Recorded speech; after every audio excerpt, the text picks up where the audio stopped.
life when you leave college is going to be all of a sudden get easy because you graduated and you got a Duke degree, it's not going to get easier. It's going to get harder. So make yourself a person that handles hard well, not someone that's waiting for the easy. Because if you have a meaningful pursuit in life, it will never be easy. If you're trying to win a championship, if you're trying to have a family, ask your parents, do you think it was ever easy for them to raise kids?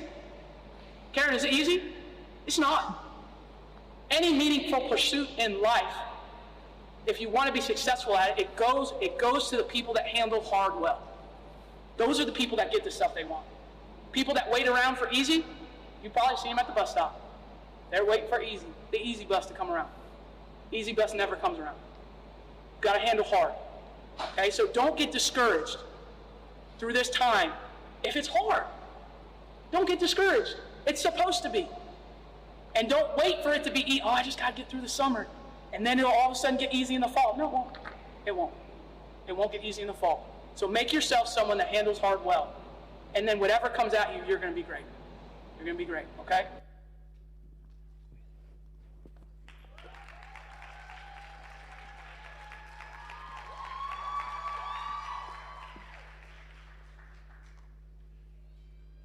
Two weeks ago, I was in Washington, D.C., and I was visiting my aunt and uncle for the first time in about 5 years. I love my aunt and uncle. I love all of my family to a certain degree. But I really love my aunt and uncle because they've supported me throughout my entire life. And one thing about my uncle in particular is he always tells me the truth. You know that one family member that you can go to and you could always get the truth from? You know that family member? Y'all have that family member? That's my uncle. And so when my uncle is talking to me, I know it's always the truth. And when I have to respond to my uncle, I always respond in the truth. So my uncle looked at me, 5 years that I've seen him. Uncle looks at me and he says, "How are you doing? I haven't seen you in 5 years. How's life?" And I thought, all right, I'm gonna tell him the truth. And I said, "Man, Uncle Jay, life is hard." Anybody else? I was like, man, this thing is hard. I didn't realize life was gonna be like this. When I was a little boy and I saw my parents and my grandparents come here to Kingston and see my grandfather, he was always smiling at me. Little did I know, he was holding down 3 jobs. Going through a breakup with my grandmother, right? My mother, always smiling. Father, always smiling, right? I didn't realize the weight and what they have to carry as you get older. I told my uncle, I was like, this is how I feel my life is. I feel like if there's a blessing right here, this is the blessed lane right here. This is the stressed lane right here. I feel like my life is right in the middle. And sometimes we lean over here, and sometimes we lean over here. Anybody else feel that way? Anybody else feel that way? Right? And here's the challenge that I have. The challenge that I have is that as I go through each year, life gets harder. Life gets harder. And what I've realized is life is going to continue to get harder. So when I'm up at night, waking up at 2 o'clock in the morning, thinking about something, stressed out, I realize that I may resolve that issue, but next year, I'm gonna have 3 issues to deal with. And I'm telling you, your life is going to go the same way. As you get older, life gets harder. Fact. It never gets easier. You know exactly what like he's shaking his head. Look, my man is shaking. He's not even looking. He's shaking. That's what I'm saying. He knows it. You know this. life just gets harder. So I'm looking at my uncle and I said, man, I wish life could get a little bit easier. My uncle said, you never, ever wish for life to get easier. That's a fool's errand. The only thing you should wish for is the ability and skills to be able to navigate that hard life that you're about to start living, because it's going to get harder. And that's when he sent me that video clip. Right there at the dinner table, boop, dropped me that video clip. And that is Carol Lawson, head coach for Duke. That is a beautiful clip. That was 2 weeks ago. So I was thinking about coming here and speaking in front of y'all. And I thought to myself, I can't just get up here and give you 10 tips on how to build your personal brand or 10 ways to make money. That's not what I'm here to do today. I'm here on a whole different flow today. I'm here to give you the 5 best life lessons that I've pulled from building a personal brand, being able to monetize a personal brand, but not just build a personal brand, not just monetize it, but how to do it while you're tiptoeing through the hot coals of life getting harder and harder and harder for you. All right? Before I even begin, I cannot get up on the stage without giving my deep, profound gratitude to JMMB. Give them a round of applause.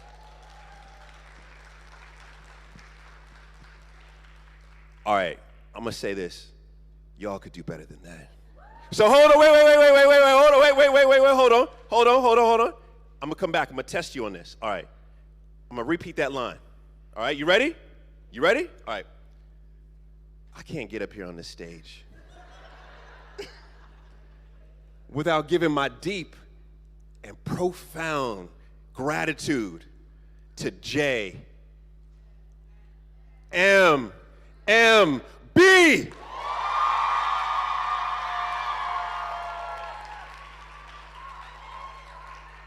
All right, I hear you.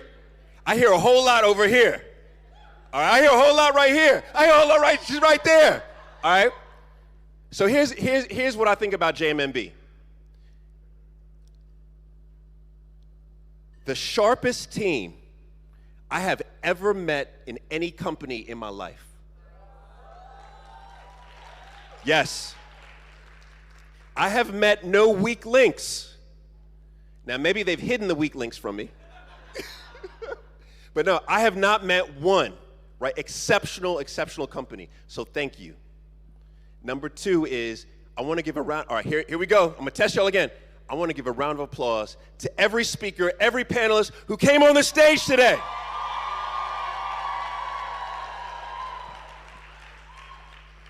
Oh my God, this side is hey, let me say, this side. Terry, you over on this side? You're on this side? Oh my God. This side, my man was shaking his head. I was with you for a second, but this side. So let me try that one more time. All right.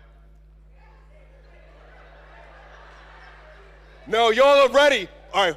Who's leading this side? Because look, they got a leader. Somebody stand up real quick. Own that. Oh, okay. Hold on. All right. Here we go. Come back. All right, come back. Ready? All right. Here we go. All right. Here we go.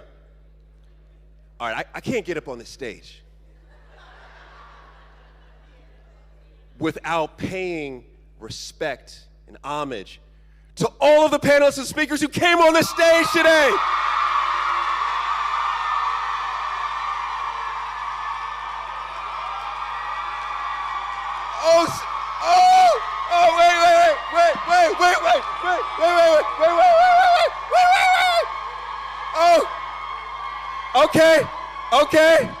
Okay, hold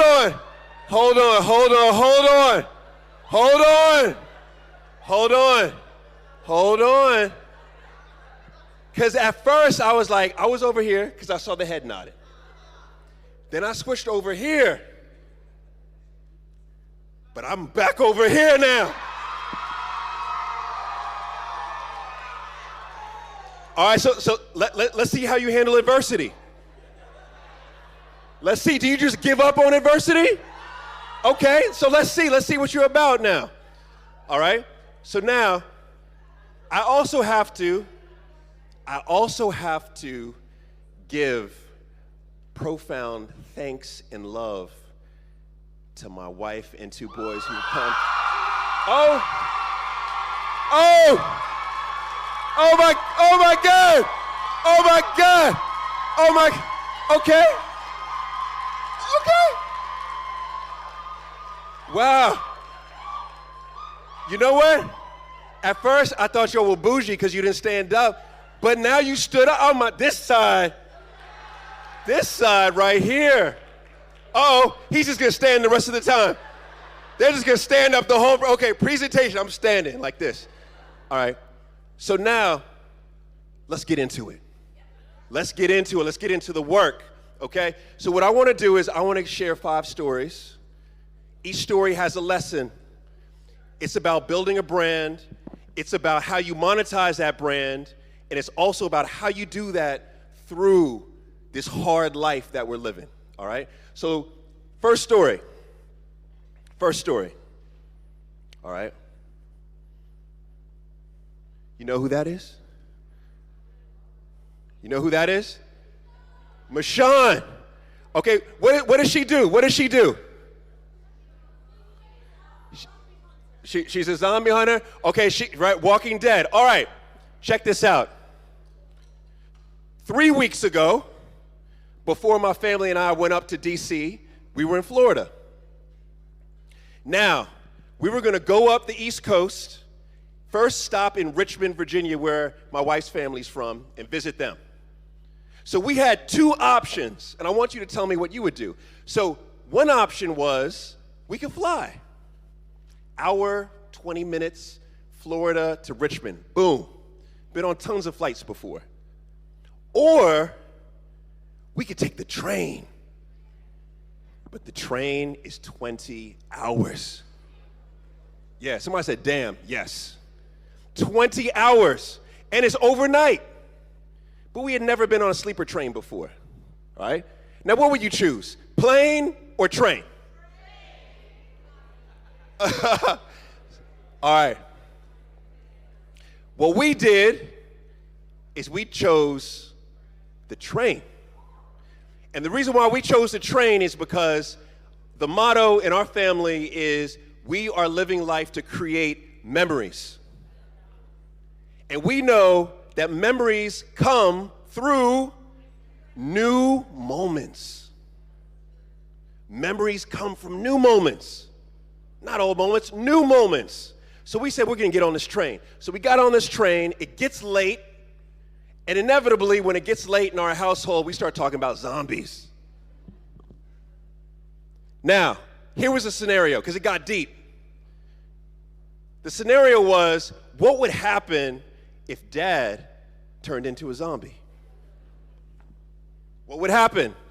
So one by one, my family started telling me what they would do if Dad came into being a zombie. My wife said, I would tie you up in the backyard and I would keep you. Yes. I was like, that is so sweet. Then, my oldest, Kingston, he said, Dad, not only would I tie you up in the backyard, but I would spend the rest of my life searching for a cure. I was like, we're doing right. He is kind. All right? Then we got to Liam. By the laughing, some of y'all already know about Liam. Liam not only just gave his answer, but he looked at me in the eye. And Liam said, Dad, I'd kill you.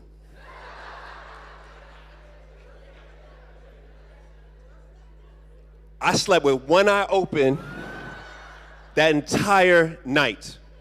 All right? Now, I love what Jill said, I love what Kingston said, but at the end of the day, Liam was right. Whenever you see a zombie, you do one thing. You kill that zombie. Because otherwise, the zombie is going to kill you. All right? So, my first lesson, is I want you to kill the zombie. And you're writing that down, you're like, what is Paul talking about? Kill the zombie? Well, look, I'm talking in metaphors today. So you got to roll with me. You got to roll deep with me. I want you to kill the zombie. What do I want you to do? I want you to do the one thing that I see stopping most of the talented, highly mobile people that attend conferences. You know what's the number one thing that stops y'all? It's not even fear. And actually, fear is a component of it. You know what it is? It is this over-analysis. It is this constant contemplation. I need to go to this course. I need to buy this book. I need to be in this mastermind. I need to be in this coaching. Now, I get it. I run masterminds. I coach. But let me tell you, and this is truth. Everything that you need to get to the next level of your life, you already possess it. You already have it. You already have it. You may not be able to go from level 1 to level 10 right now, but you're not worried about that. You're trying to go to level 2 because there's levels to this. There's levels to this. So you have to stop this over-analysis. So I want you to take a pledge with me right now. Raise your hand and say, I promise not to take any more courses. Everybody's like, get him off the stage right now. Get him off the stage right now. No, I'm not saying forever. Hold on. I'm not saying forever. Hold on. I will take questions. Don't worry. Because everyone's like, that's my job. I coach. No, listen to me. You don't need any more classes, coaching, or additional books, etc., on how to move to the next level right now. It doesn't mean that you still can't consume, but what I'm telling you is you don't need it. Instead, let me tell you what you need. What you need is you need to learn through the journey.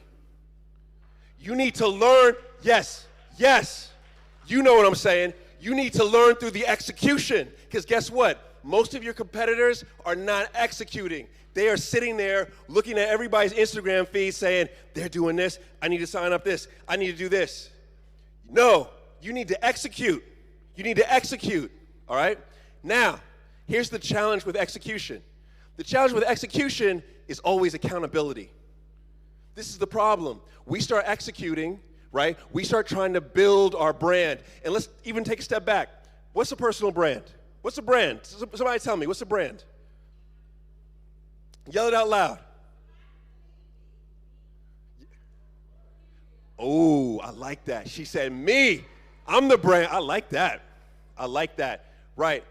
Your brand is what everyone says you are when you leave the room.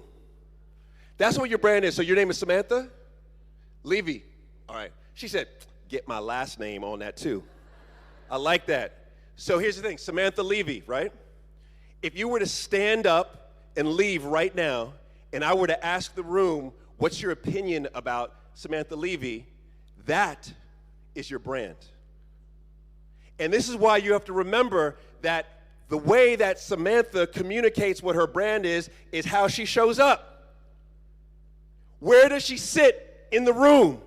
Does that impact your brand? Absolutely. Do you ask questions or not? Does that impact your brand? Yes. What are you wearing? Does that impact your brand? Absolutely. Do you stand up and applaud, or did you sit there and not even clap before? Does that impact who you are or what it says about you? Absolutely. All of that is content, actually, that you are giving out. Your brand is what everyone else says about you when you are not in the room. Remember that. It's very, very important. Now, when you're thinking about accountability, you have to continually deliver consistently, and we'll get into some of the ways that you do that, but the problem that we have is accountability. So I want to give an answer right now. Right now. I want to give you an accountability partner. If you do not have an accountability partner in your life that you trust, I want you to stand up right now. Stand up, really. Be vulnerable with it. Be vulnerable with it. There you go. First, applaud everybody who's standing up.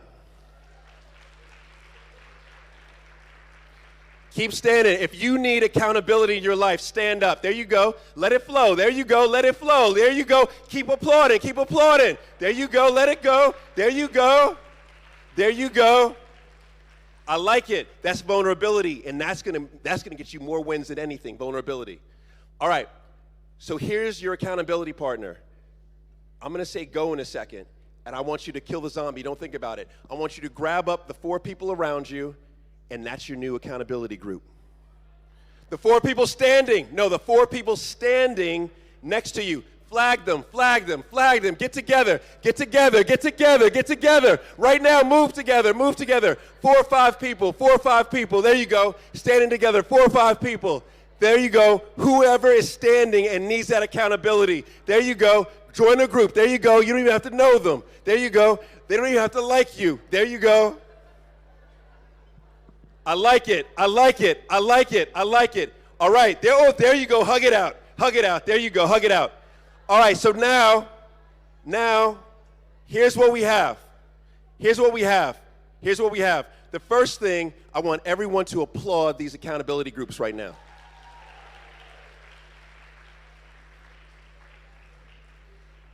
Now, here's what I want you to do as an accountability group. You go online, you Google how to keep accountability, right? But if you have questions on how to effectively run your accountability group, I want you to get with Brandon, who works on my team. And I'm not selling anything. This is me supporting you pro bono. You get with Brandon, and what I will do, what I commit to do, is if you all meet at least 3 times, I'll jump on a call and I'll give you my insights on how to make your group more accountable. All right? You get rewarded when you're vulnerable. You get rewarded when you are vulnerable. Yes, yes, okay. So have a seat, have a seat. Okay, so rule number one, you can exchange those numbers later. They're focused. They're like, give me your DNA, give me your social security. No, you don't need all that right now. Come on now. All right.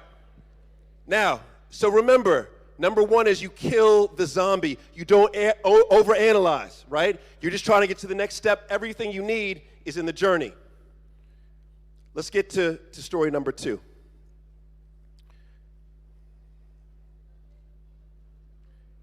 Does anybody know who this is? Okay, I see some people. I heard there were some Atlanta folks here in the building. Where's my Atlanta crew? Who came from Atlanta? All right, we got one. Okay, one from Atlanta. Okay, all right. So you know who this is? Okay, all right. But I still see some people like, I don't know. So DJ, hit him real quick. Let's see if you know who this is.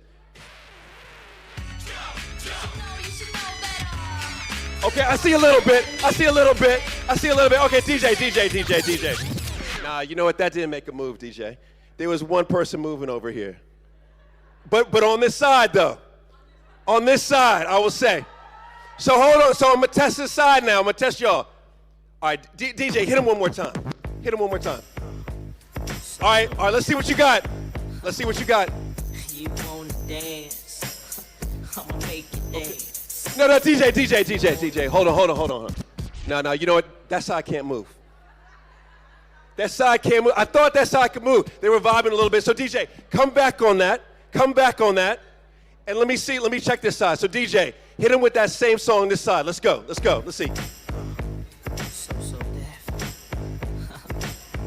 You wanna dance? I'ma make you dance. Okay. Oh, I see in the back. There you go. I got. Oh, there we go. There we go. DJ. Okay. So DJ, you got a mic. What side was vibing on that one? What side? I think it was this side. So here's what I'm gonna do. This is Jermaine Dupri, okay? This is Jermaine Dupri. I've got one last song to see Which side is vibing the most on Jermaine, okay? So DJ, hit him one last time. Hit him one last time. In the Ferrari and Jaguar, switching 4 lanes with the top down, screaming out money in the bank. Bubble hard in the double law, flashing the rings with the window crack, holla back. That'll be a thing. Okay. Okay, I see y'all. This side is really doing it, though. This side is doing it. All right, so now, this is Jermaine Dupri. All right? Now, one blessing in my life is that when I've been doing television work in the UK and in the US, and they have something called a Q-score. A Q-score, has anyone heard of a Q-score? No, all right, this is good. This is important for when it comes to content. So a Q-score is a combination of two things. One is, it is how popular you are. This is very important. Anyone interested maybe in TV, film, streaming one day, okay? Popularity is very important, okay?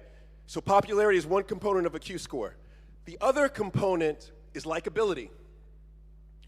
Do people really, really like you? Or do people really, really not like you? And if people really, really don't like you and you have high popularity, do you land on television? Absolutely. Because we love to hate people. You know this. There are many people on TV who you hate. Now, if your popularity is high and you are very likable, do you get on TV? Yes, because we like to like people. All right? Now, a blessing that I've had is I have had increasing popularity in the US and the UK. And likability is high. So this is good.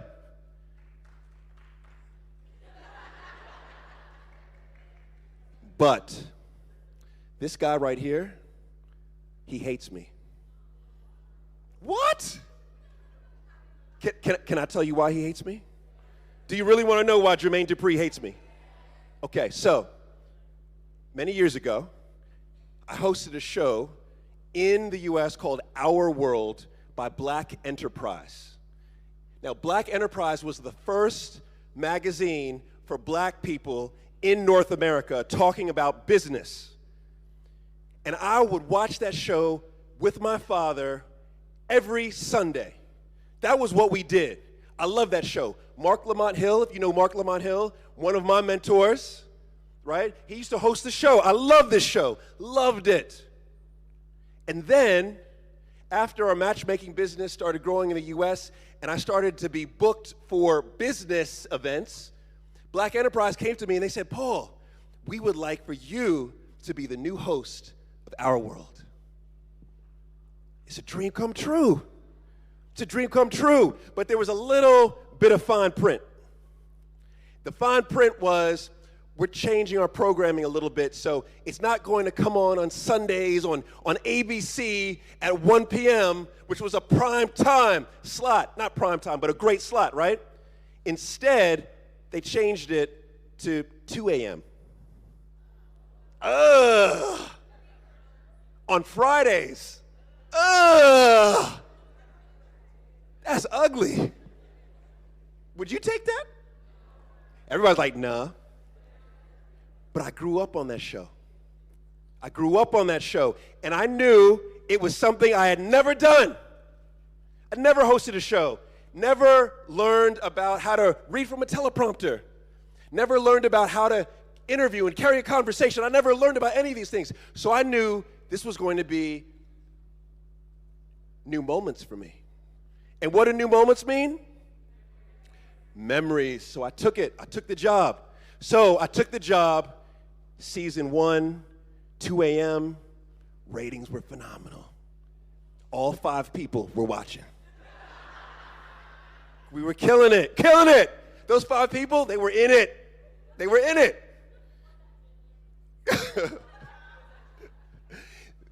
Yeah, Jill was watching, okay? So now, season 2, what happened? Ratings go up. We got 10 people. You know what I mean? Season 3, we're killing it. 20 people. Now, in reality, we had hundreds of thousands of people. But what I realized is that by year 3, we had a very specific type of person. That person, now watch this, that person was actually very much like me, but about 10 years earlier. So it was a black male, maybe 25 to 30, wanting to launch his business, new family, right? And he would get up at 2 a.m. to watch me. I appreciated it. I appreciated it more than you could know. And I would go into new cities, and whenever that viewer would see me, what would happen? It was all love. All love. What do you need, Paul? I got you. What do you need? I got you. I go into some crazy areas of Atlanta. You'd be like, yo, bro, what do you need? What do you really need? I got you. I was like, I don't really need all that. Just, you know. So I was loved by this core group, right? Then Black Enterprise started hosting the Entrepreneur Conference in Atlanta. Major conference, thousands of people in the audience. And at the first conference, I had 2 interviews. They brought me in. It's the first time they're bringing in their big Our World talent to interview 2 people. You know who my 2 people were? One was Jermaine Dupri, and the other was Michael Lee Chin. Ooh, yes. Y'all know who he is. But I had a dilemma.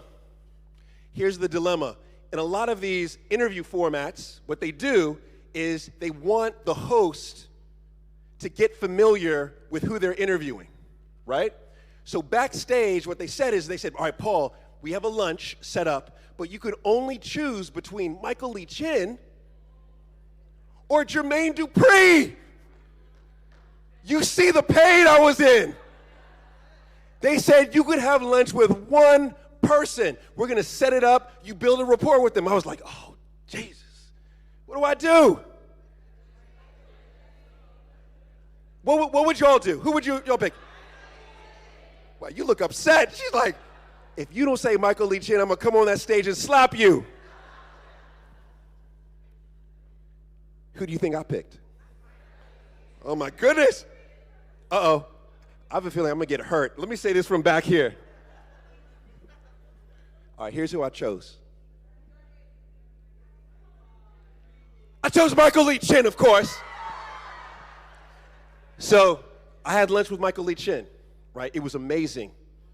Amazing. He invited me to Trident Hotel. It was amazing. I learned so much. But here was the problem. I didn't get a chance to build rapport with this guy. And he had an attitude. He was like, what? You're not having lunch with me? But it was all good. So 5 minutes before we go on stage, his manager comes up, and my director for Our World, who's producing the stage show, she said, look, the manager says, look, you can ask Jermaine Dupri anything you want, but do not, under any circumstance, bring up Janet Jackson. You knew it, right? You knew it. They said, just don't go there. Don't go there. My director was like, Paul, don't go there.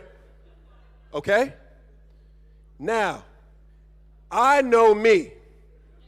I was curious. Would anybody else be curious? Okay? But here's what I knew more than anything. I knew that my audience, i.e. my avatar, who was in the audience, they wanted to know too. So I got up on that stage. Let's see, he was sitting over here. They had a booster seat for him over here.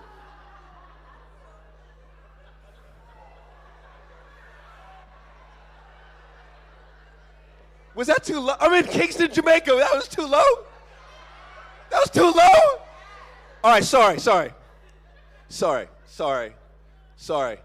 They sat him on a ladder. All right. So, So, all right, so he's over here, I'm over here, all right? So now, we're flowing. I'm asking him all kinds of questions. I see the body language. Everything is good. Everything is good. And he's talking about the influences in his life. So he's like, Mariah Carey is big influence, Jay-Z, big influence, right? All these influences. And I'm with it. I love his music. But he didn't mention Janet Jackson. Aren't you a little curious? No? Yes, you are. So there was this moment where I said, so those are all of your influences? And he said, yes. And I look over on the side and I see my director and the big boss of the entire thing like, yo, if you say that, you are done. You said, don't do it? What do you think I did? Of course I did it. So I said, all right, Jermaine, that's incredible. Yes, I see what you're saying. I'm just curious, because you had what I understand, you clarify this, a romantic and professional relationship with Janet Jackson, how did that impact your career? When I said that, just how I see y'all like, oh, he did it. The audience, thousands of people in the audience, you could hear a pin drop. The audience leaned in. My director was like, Did you see what I said? You're dead. The big boss wasn't even looking at me. When they're not even looking at you, right? Jermaine was like, nothing. She didn't have any impact on me. I was like, that said it all. Afterwards, he was upset. My director came up, and she was like, look, Paul, you crossed the line. You should not have done that, and we cannot allow you to conduct any more interviews, right? So it wasn't fired per se, just put on the bench, right? But here's the lesson. If I could go back and do that again, what do you think I would do? The same thing. And here's the reason why. This is one of the most important lessons when you're building a brand, is that when you build a brand, you must have an avatar. The avatar is the person in your community that you ride for. And if you ride for them, they will ride for you. But they have to know you ride for them. So you have to do everything in your power to address them. And you address them by delivering everything that they need and want. So what that really means is that your avatar will have deep pain points. You have to create solutions for those pain points, the content for those pain points. And guess what? You don't have to do that for everyone, but you need to do that for your avatar. Your avatar must know that you ride for them. This is how you will grow an incredibly powerful brand. You need to create content so that your avatar becomes familiar with you. This is called know content. What's know content? Know would be you landing on a podcast. You land on a podcast that specifically addresses the avatar that you're going after. So that means you have to identify who is it that you want to serve. And guess what? You can't serve everyone. You cannot serve everyone. You need to pick one avatar. One avatar, you identify their deepest pain point, and you create content to serve them. So you may land on podcasts or speaking engagements like this, and you will be placed in front of your avatar. They will begin to know you. Then, as you create more content, they may follow you on Instagram, follow you on YouTube. They'll start to like you. Once they begin to like you, they can move into that last category of trusting you. Once they trust you, that's when they will purchase from you. That's how you monetize your avatar. One of the greatest essays ever written on this is Kevin Kelly's 1,000 True Fans. Read that. Kevin Kelly's 1,000 True Fans, which essentially states if you could take 1,000 people who are your core avatar and move them from knowing you to liking you, to trusting you, to the highest level of trust, that will allow you to sell and monetize for how long? Forever. Forever and ever, ever, ever, ever, ever. Right? So, the avatar, the most important thing you could do. Okay, the most important thing you could do. All right? Now, I'm going to come back at the end, and I'm going to get questions, okay? Let's move into the third story. Now, this is the most, in my opinion, I mean, of course, I'm going to be biased. I'm in the story. But I think this is the most powerful example of the power of content and the power of building a personal brand that I've ever heard. And I was part of this thing, all right?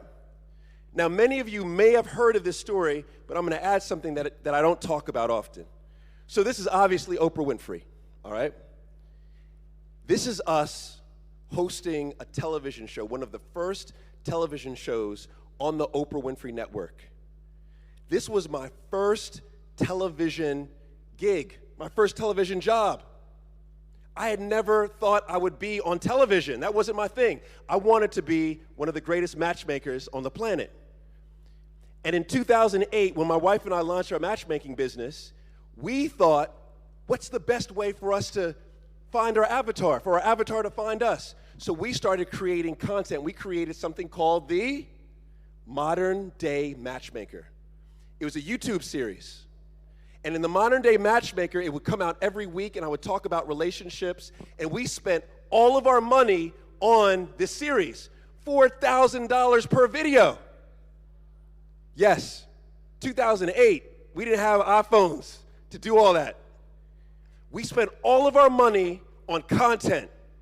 Everyone looked at us like we were crazy. Like we were crazy creating YouTube videos. And what made it worse is nobody was watching. And I say this with all honesty. We would publish the video and we would get 11 views. And that's not an exaggeration.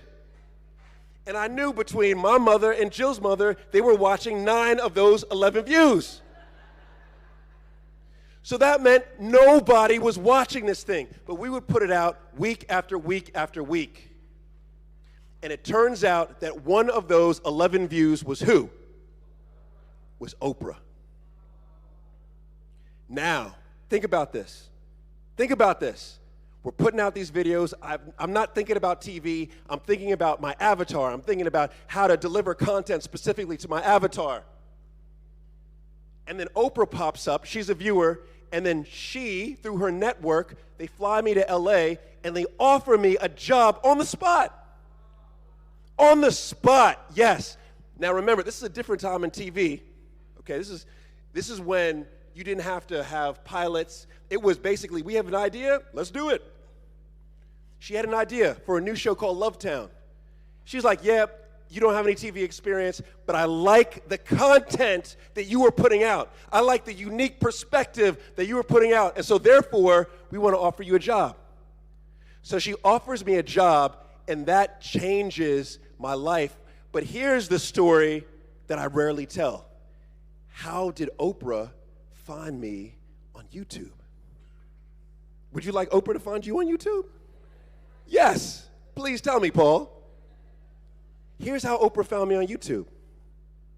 A year prior, I was creating content every day. If you go back to Essence blog, Essence, Essence magazine, they were basically a blog. They would profile one writer every day.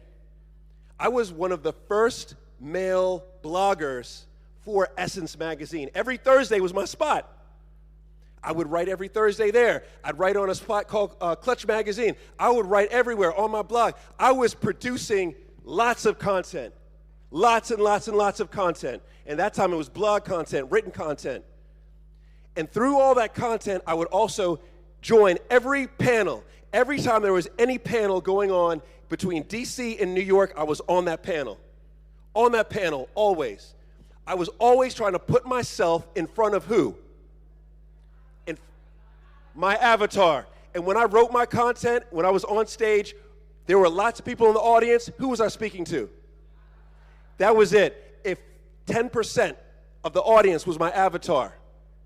And I knew that what I would say would piss off and upset 90% of that room. Would I still say it? Yes, because I rode for my avatar.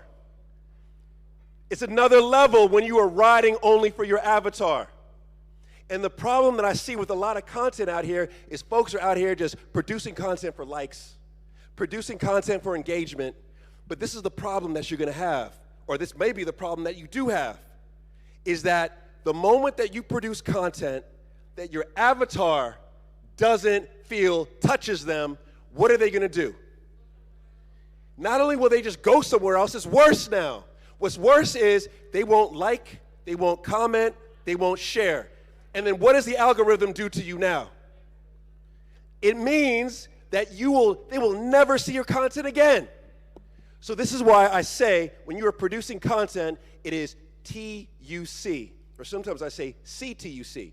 TUC is targeted, unmissable content. Every time you hit publish, you have to ask yourself one question. Is this content that touches a pain point for my avatar? If it is not content that touches a pain point for your avatar, do not post it. Do not. The CTUC is consistent.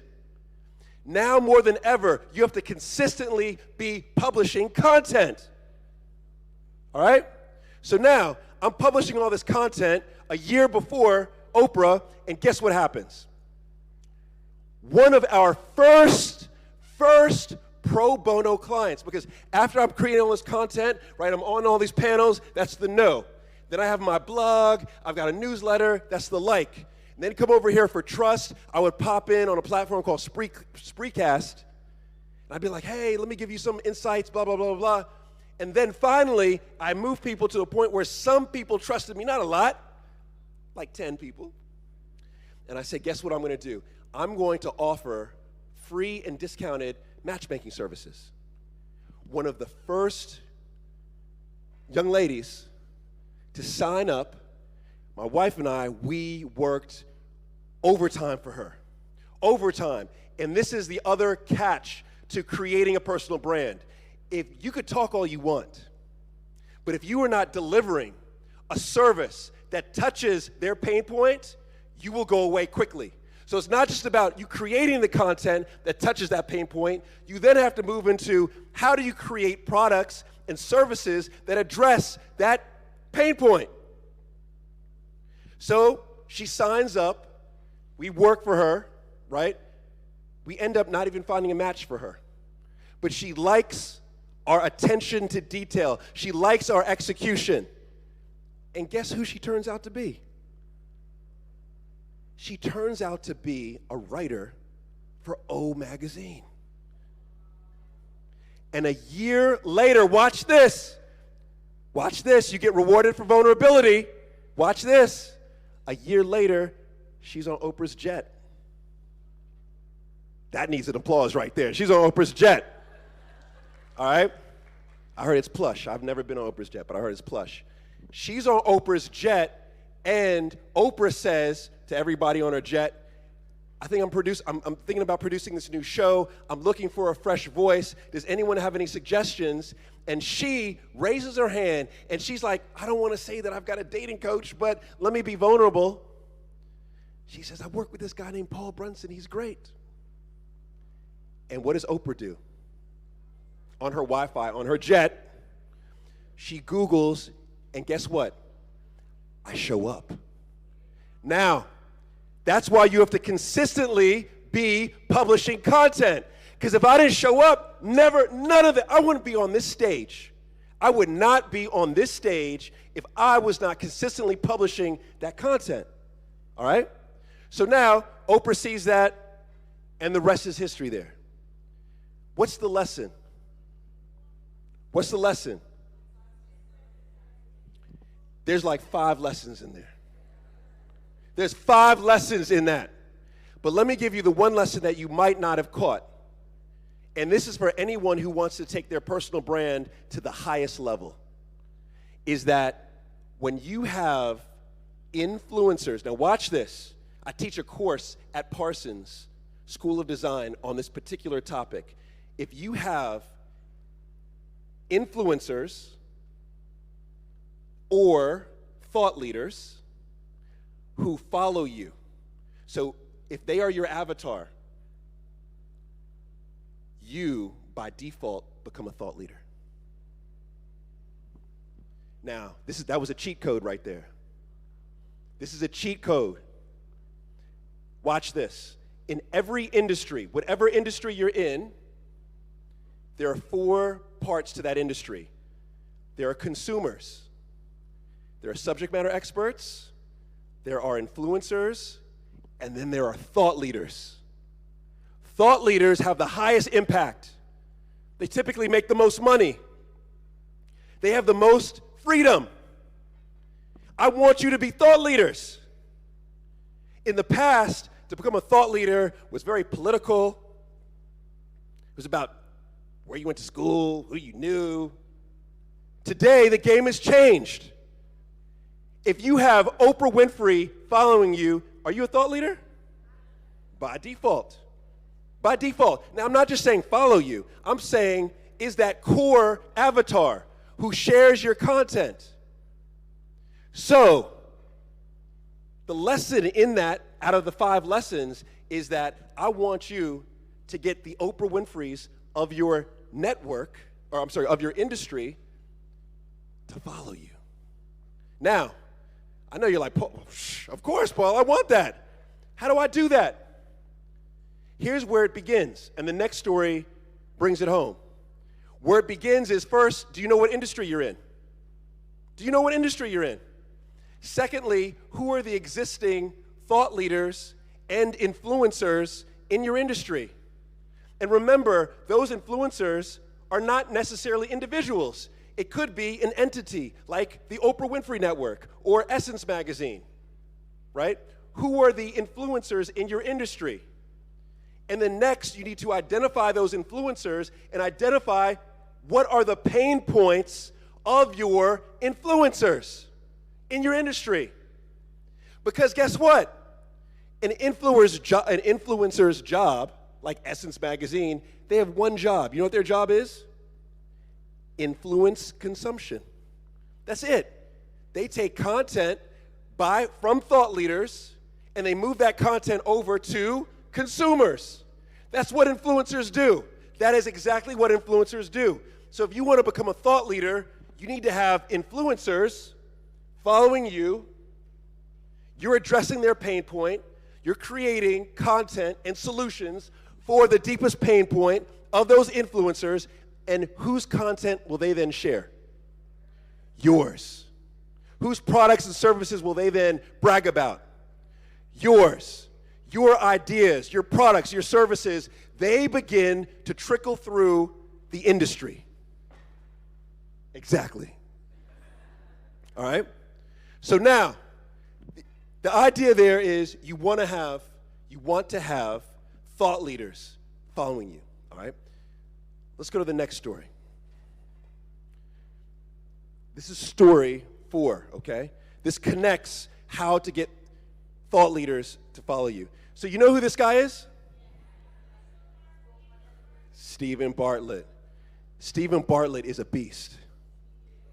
He's a beast. He was at Elevate, right? 2.0, right? Now, I had not met Stephen Bartlett. We both live in London. I had not met Stephen Bartlett. Stephen co-presents a show in the UK. I co-present a show in the UK. Both of our shows this past year were nominated for BAFTAs. Yes. Yeah, thank you. We were at the BAFTAs together. It was like, hey, but there was no deep conversation. So I wanted to meet Stephen. I heard so many things about him.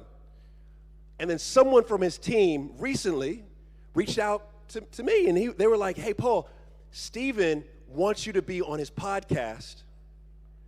And on top of you being on his podcast, he wants to do a project with you. I was like, sign me up. Of course, that's a no-brainer. It's a new moment that's going to create what? Memories. No-brainer.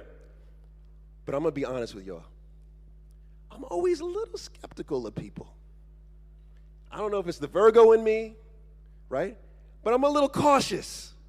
Maybe it's a Jamaican in me too. I'm like, I don't know about you. You know what I mean? It's like, I see what you're doing, but what are you really doing? So I said, okay, I am going to say yes, namely because I want to check this guy out. So someone from his team said, okay, well, what we're going to do is we're going to send a car over to pick you up, and they'll bring you over to the studio. I was like, all right, cool. I was cool, okay? So now look, in the UK, in London in particular, there's basically two types of car services. One is a very cheap car service. I won't say their name. And when they're ready for you, they come to your house, and you just walk outside, you pick it up. There's another one that's a lot more pricier, and when they're ready for you, they call you, Mr. Brunson, we're outside. So I was like, Remember, your brand is what? What people say about, right, and everything you do makes up that brand. So this was going to be my first moment to see what this man, Stephen Bartlett's all about. So I'm sitting there waiting. I'm like, okay, what's going to happen? Do I need to jump outside? Am I going to get this call? What's going to happen? What do you think happened? No, I didn't get a call. Isn't that crazy? I did not get a call. I got a knock on the door. I got a knock on the door. Mr. Brunson? Well, hello. Your car's out front. Just let us know when you're ready. Levels. I was like, okay. Let me brush my teeth then, okay? So I walk outside. I follow this gentleman, impeccably dressed. And he said, it's just going to take me about 4 minutes to give you an overview of the car. It's going to take 4 minutes to give me an overview of the car? What? So he walks me out to a Sprinter, Mercedes Sprinter. Pitch black, tinted windows. Opens the door with a remote control. And I look inside, and I see the most decked out, immaculate, customized Sprinter I've ever seen in my life. And trust me, I've been in some rides. It had SB in the leather. And then on this side, it had Diary of a CEO in the leather. The leather smelled good. He said, Mr. Brunson, here's the remote control to your TV. To your TV. Screen comes up, flat screen TV, bigger than any TV we have in our house. He said, here's how you work the remote control. There's going to be a refrigerator on your left side, and then the second refrigerator. What? The second refrigerator? He said the second refrigerator's on the right side. We stocked the first one with Huel's. We think you're going to like that because we know you like protein drinks. And this one is, we have some fried chicken in this one. You have fried chicken in the second refrigerator? Oh my God, just let me live in this thing. So I get in the car, he gets in the Sprinter. They take me to the studio. He has an assistant meet me. As soon as the door opens, an assistant meets me, brings me to the studio. I walk upstairs to the studio. It is a studio that looks better than any studio I have seen in London. And I literally co-host the #1 primetime show in the UK right now. Yes, that's an applause right there. Better than our studio. Better than our studio. 12 people are there. They're telling me, all right, here's how, blah, blah, blah, here's what we're going to do, here's what we're going to do, right? 12 people, right? They've got me organized, right? Then, all of a sudden, they disappear. The 12 people disappear, and it's just Stephen and one other person in this immaculate studio, right? I introduced myself to Stephen. He's like, what's up? I was like, hey, man, when I meet people, I hug. I hugged him for 30 seconds. He was like, this feels a little odd to hug for 30 seconds. But I like to hug for 30 seconds because it does make people feel uncomfortable. I want 30-second hugs from everybody after this, right? So now We sit down, there's one other person in the room, there's 12 cameras, remote-controlled cameras. He sits down and he proceeds to ask me some of the best questions I've ever been asked in my life. The environment is perfect. Not too hot, not too cold. It's dark in the room, it can create emotion. One person dressed in black, you can't even see him. It's just like it's the two of us talking. Interview was over. It was a 3-hour interview. 3 hours. Felt like it was 2 minutes. The 12 people come back down. They're like, Paul, we just wanted to let you know that was amazing. Here's what we did. You know, for someone to be on our podcast, they have to meet these 20 things. Then what we do is we decide if they meet this, then we do this. Then this happens over here, then this happens over here, then this happens over here. I was like, this is just a lot. Interview over, I go back home, I tell Jill, I was like, I was eating chicken in a Sprinter today. This is crazy. The podcast is about to come out. I get an email, Mr. Brunson, here are the 100 clips that we've cut and edited from this particular episode. And when I say these clips were ridiculous, check this out. Look at this. I think most of us do the first date completely wrong. We set ourselves up to fail. And the reason why is because it's so true. I can't believe how true this is. Paul Brunson, the world's most influential matchmaker. He's got a hit show on Oprah's network. Married at First Sight UK. this you may never have heard before. My expertise is relationship science. And the beauty of science is that if you can change the formula, you change the results. So if you are someone who is in a relationship and you're unsure how to communicate, there's certain things that you could change. Tell me what those are. It seems so simple, but it literally changed my marriage. So we're terrible when it comes to making any type of rational decision around our love life. And if you can't have emotional intimacy, you just simply can't have a relationship. You have acquaintances, you have situationships, but you don't have relationships. All right, let's talk about sex. Yeah, no, let's not talk about sex. We got kids in the room. All right, wait, let's stay on this story. So, how was that clip? That was one of the 100 clips that were cut for the podcast. That's the best freaking clip I've ever seen about me. That was really good. Then, 2 weeks later, the podcast comes out. A week after the podcast comes out, I get a message from Steven, and he says, hey, let me tell you, Paul, just want to let you know how great the podcast is doing. It was the first podcast this year to hit 1.5 million downloads in the first week.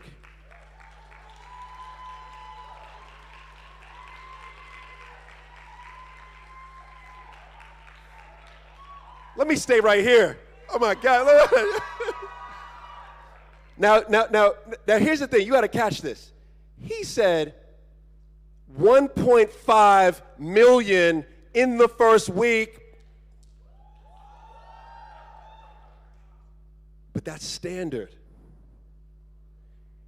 Here's my point. What this man does is absolutely incredible. There are so many lessons you could unpack. I literally want to write a business case study on this guy. He's incredible. He's fascinating. He's one of the most high-functioning individuals I've ever met. But here's the 2-3 lessons I want to pull real quick. Number one is this. Your brand, Samantha, you have to operate like you are the diary of a CEO. You have to operate your entire operation right now. I want you to change it from however you operate right now to you now are basically a television network. You, each one of you are television networks right now. JMMB is a television network, right? We're all television networks right now. There's 5 components to every television network. Number 1, content development. Content development. What ideas are we going to think about? What ideas are we going to use? What ideas are we going to publish? Content development. Number 2 is production. All these cameras you see right here, everything in the back, that's production. Capturing the content, that's production. Editing the content, that's production. Number 3 is distribution. It's not just about publishing on IG or publishing on YouTube. This man's podcast is on British Airways. Yes. We were flying to the U.S. I was like, what the hell is this? There's me. My wife was like, I'm going to watch the podcast. I was like, oh my gosh, you're going to watch it on the plane? Yes. It's right here on British Airways. So it is about where you distribute your content. You need to be thinking about this. Number 4, advertising. We don't like to talk about this right now, but here are facts. Right now, these social media platforms, they get it. They're no longer giving you the platform for free. 10 years ago, I had like 200,000 people following me on Facebook. When I publish a post, you know how many of those 200,000 people would see that post? Almost everybody. 150,000 at least. My messages always got out. Today, I have over 200,000 on Facebook, and if I post a message, you know how many people see it? Probably about 3,000 to 5,000. If I want people to see it, I have to pay for it. The platforms know this. You have to pay for the content, right? You have to pay for the distribution. And then last but not least, something that Stephen does very well, analytics. Let's look at how is this performing. Is this reaching our avatar, right? How engaged are they? Get into those insights. These are the 5 components of every television network.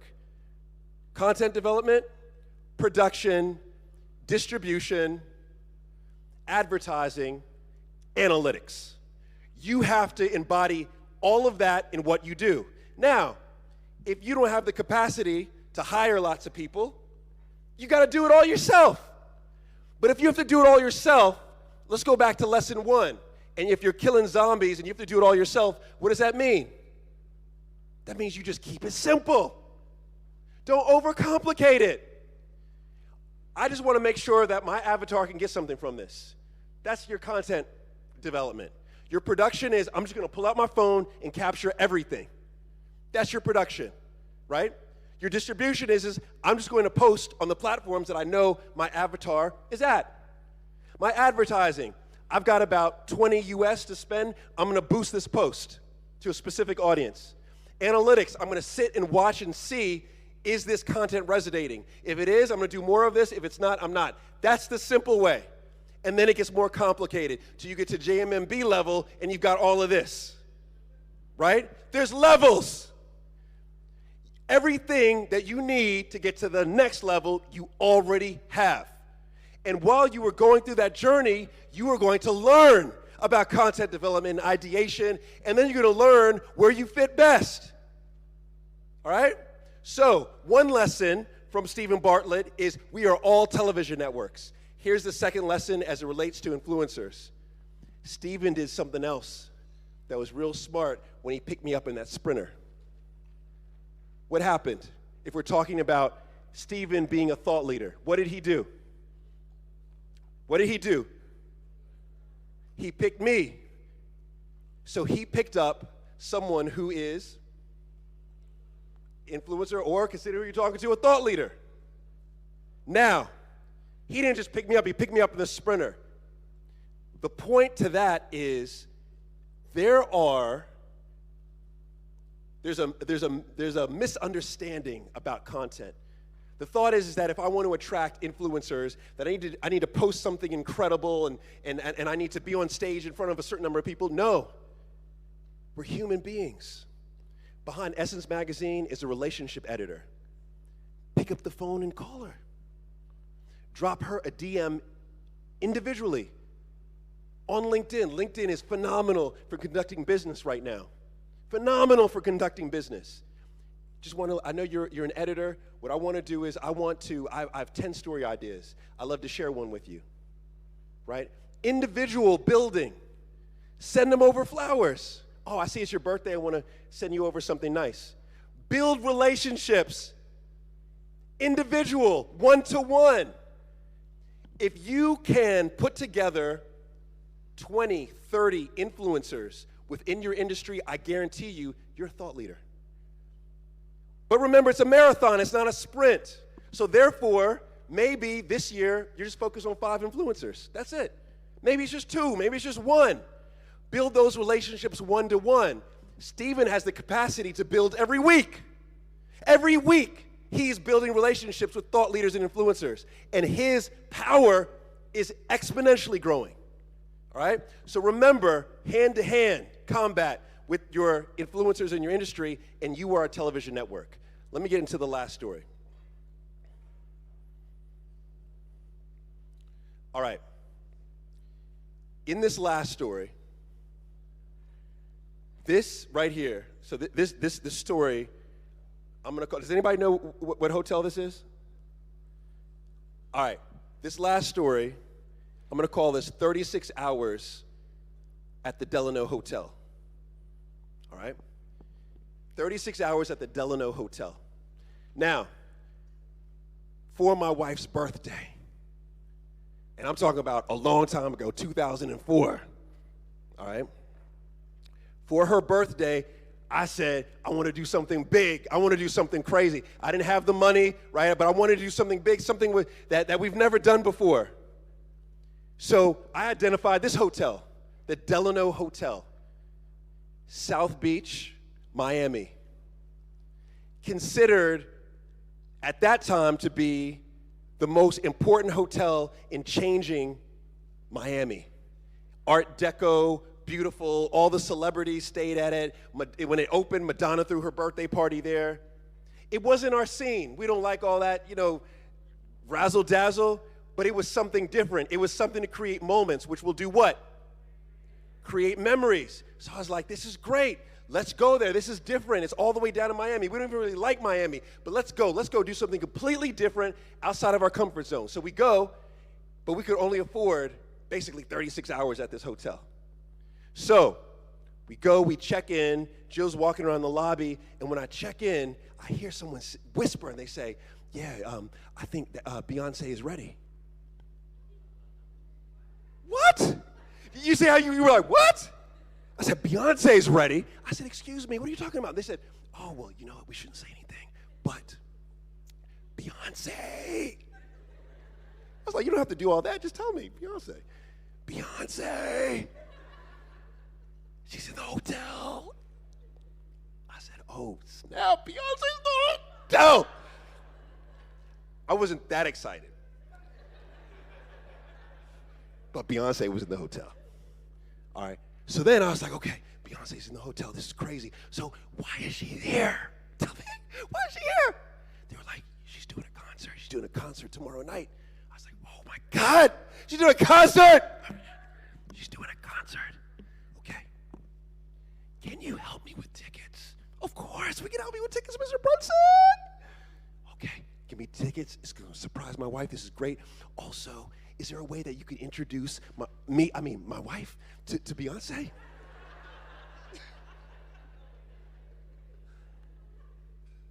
They were like, okay, look, Beyonce is probably going to be at the spa today. Maybe you should book a spa. Now, I didn't know if they were trying to, just get me to book the spa, but I was like, let me do it. So I booked a spa for Jill. Jill went up, Beyonce wasn't there. So they got their money, they got their hustle. But it was all good, because that evening, we dressed up, we go down to the pool. Look at this pool. Look at this. They have chairs that sit in the pool. We go down to the pool, and seated in one of these chairs with a towel, glasses, just like, it's Diddy. Diddy is sitting in the pool. I was like, I like this place. This is crazy. This is a crazy place. I like this. So, Diddy sit in the pool, right? We hang out. The next morning is the concert, right? So I tell Jill, okay, look, we're going to this concert. This is going to be incredible. Just like, oh my God, we're going to this concert. So I like to wake up early and go to the gym. So I got up early, maybe it's like 5:30, 6 a.m., and I go down to the gym in the Delano. You know how many people were there? Nobody. This is the Delano, 6 a.m. They were just getting in, right?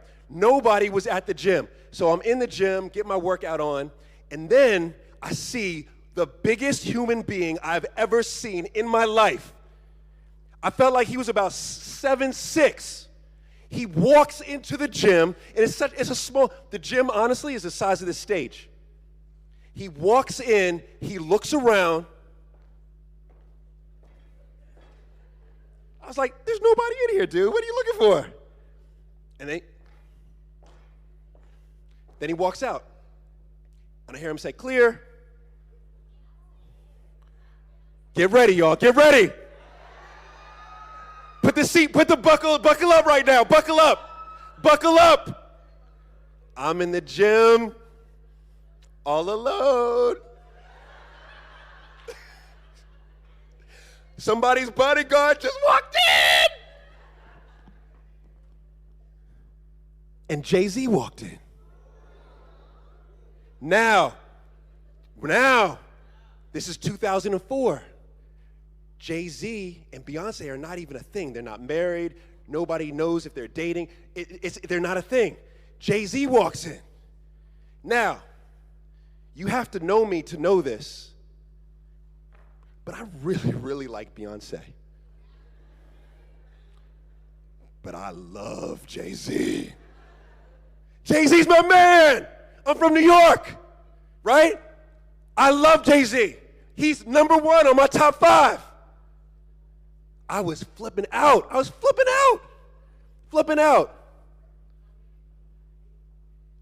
didn't know what to do. My idol basically is in the gym. It's just us. So he's on this side, I'm on this side, and I was like, all right, look, what should I do? Let me call Jill. It's 6 a.m. Like, I know she's still on the bed. Let me just call her. I was like, Jill. I got behind this machine. I was like, Jill. Oh, my God. I'm in the gym. Jay-Z just walked in. And, hello? Jill? And I look at the door, and Jill walks in. She walks in. Hair done. Makeup done. I've never seen makeup like that. Yo, she was in a tracksuit I'd never seen in my life. I was still on the phone with her. I was like, Jill, all right, look, here's the thing. Jay-Z's over there right now. Okay, look, this is serious, okay? Don't keep staring at him. You keep staring at him like this, it's gonna make him look like a thing, right? So don't stare at him. And she was like, okay. I was like, make it look natural. Work out, do something.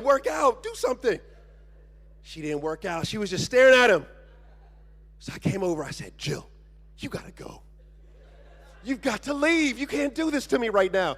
Jill was like, no, I'm saying. I was like, no, you gotta go. So I sent Jill home. I was like, Jill, you gotta leave. So I'm in the gym now, still by myself with Jay-Z. And he's working out. We're getting closer and closer on the circuit. And once we got together, I can't even remember exactly what happened. But I was like, yo, honestly, greatest hip-hop artist I've ever seen. I appreciate what you do. I appreciate what you've given to us. I appreciate what you've given to me. He's like, all right, that's cool. He's like, let's work out. Yeah, let's work out. Yeah, let's do that. Yeah.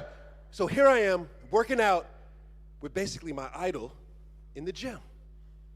We finish, we dap up, All right, I'll see you later. All right, I'll see you later. I go upstairs. It's like, Jill, I'm never washing this hair again in my life. Oh, my God. Jill was like, see, you're the groupie, not me. So long story short, we go to the concert that night. Jay-Z comes out on stage for the first time with Beyonce. They announce that they are dating, and the rest is history. Why do I tell all of this? It's a good story. But why do I tell that story? I tell that story because The lesson is that I want you to stay at the Delano Hotel. I want you to stay at the Delano Hotel. Okay? You feel me? You know what I'm saying. Because guess what? The Delano Hotel is now closed. In South Beach, it's now closed. So when I say I want you to stay in the Delano Hotel, what do I want you to do? I want you to remember this. The best content creators on this planet, and remember, you have to be a phenomenal content creator to grow a phenomenal brand. The best content creators are what? They are the best storytellers. They're the best storytellers. Dr. Terry Carell Reed right here. One of the most phenomenal content creators I've seen. Why? I was backstage listening to her this morning, dropping stories after story after story. She's an incredible storyteller. That's the reason why she's an incredible content creator.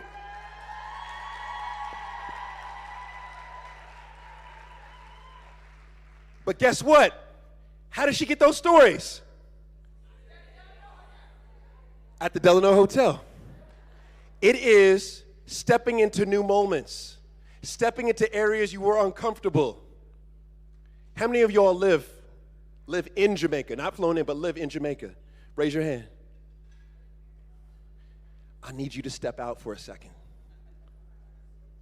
I need you to step out. I'm not telling you not to come back, because we always come back. But I need you to step out, because you are going to get new experiences. And ultimately, what your avatar wants is they want something new. They want that new. And you will give it to them if you are experiencing new things. You will become a phenomenal storyteller, phenomenal content creator. You will have a phenomenal personal brand. You will monetize that for the rest of your life if you step into the Delano Hotel. Because it's good. We got Diddy in the pool. It's good. I'm swimming in the pool right now. It's good. That's the lesson. Let me hit you with this very last image. I'm going to close on this.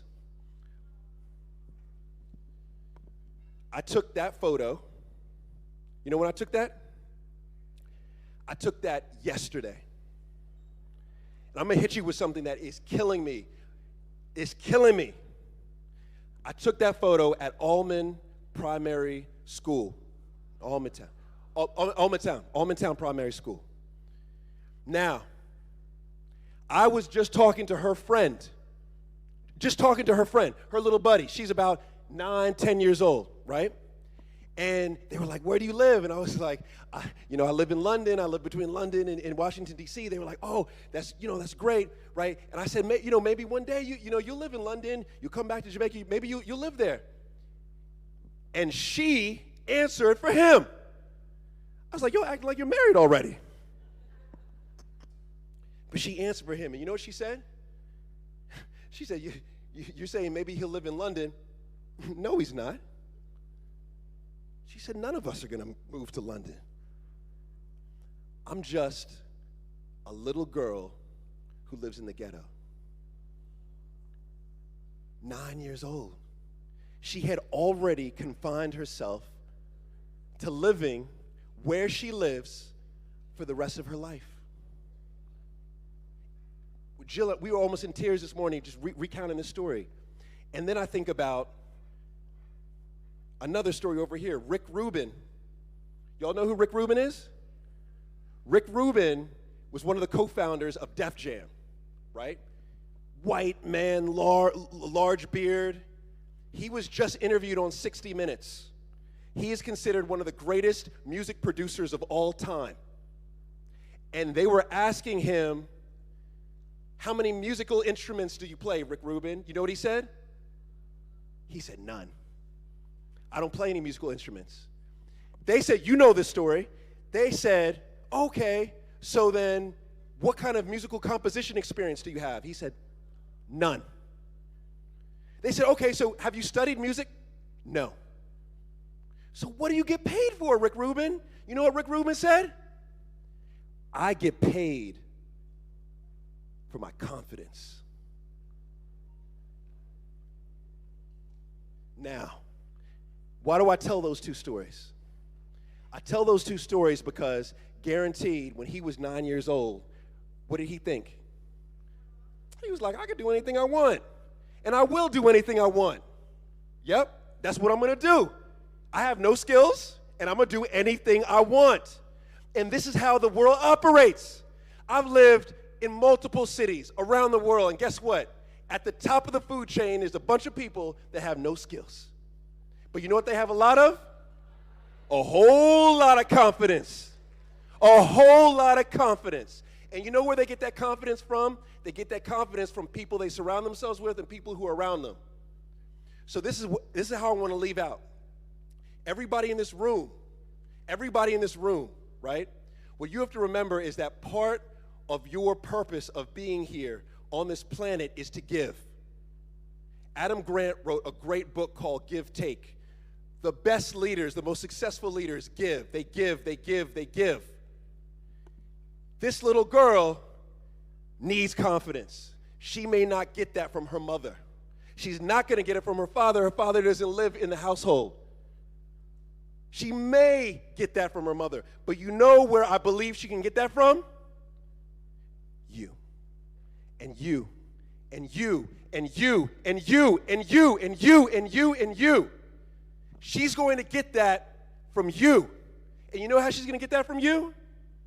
You know how she's going to do that? Because you are going to step outside of your comfort zone and you are going to start living the life that you are deserved to live. Yes. And you know how you're going to do it? You're going to take it one step at a time. Everything that you need on this journey of life, you already have. You already have. And remember, it's not about wishing for things to be easier. Instead, you are going to develop the skills to live a harder life. Because life is going to get harder, but guess what? You're going to get better. And when you get better and you step outside of your comfort zone, you know what's going to happen? They will be what they see. They're going to see you. Terry, they're going to see you. And she's going to say, I believe I could do it because I see Dr. Terry Carell Reed doing it. Yes. And that is how we changed Jamaica. Okay? So, I want to say this in closing.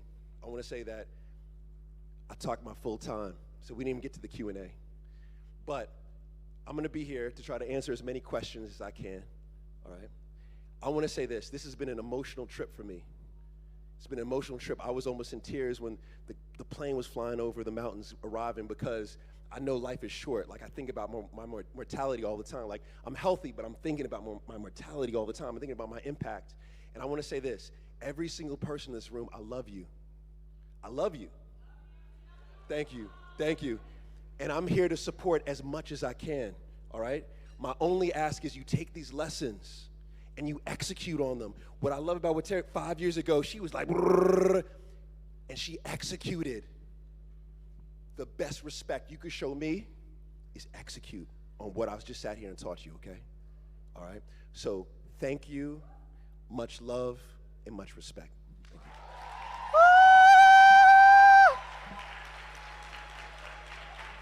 Yeah, man, big up Paul C. Brunson.